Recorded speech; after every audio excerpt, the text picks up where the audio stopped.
Meow. Green. Parang hindi sayang. Laki po siya. Super laki. Ayan. Nagsusukat si madam. Si madam. Ayan. Andyan po yung mga gamit ng ano. Natanggalin pa lang. Laki na. Tapos, pagdating dito, ayan.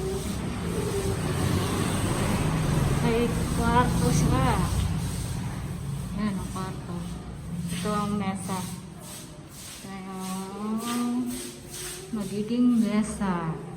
Tapos, dito, may lababo. Yan.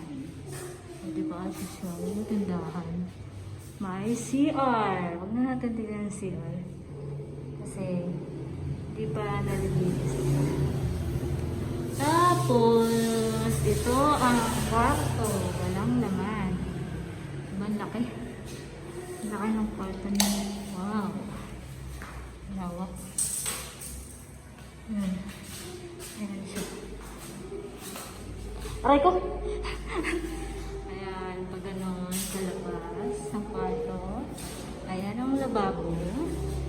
Ang CR. Ang nasa. Ayan, dito dito. Ito ang tindahan.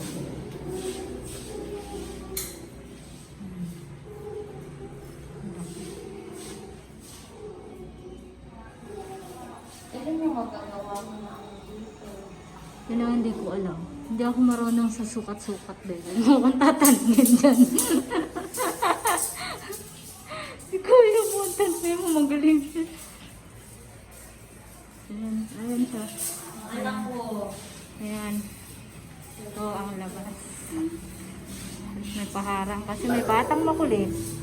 Baka dumiretso sa kalsada. Tapos, tatakbo doon.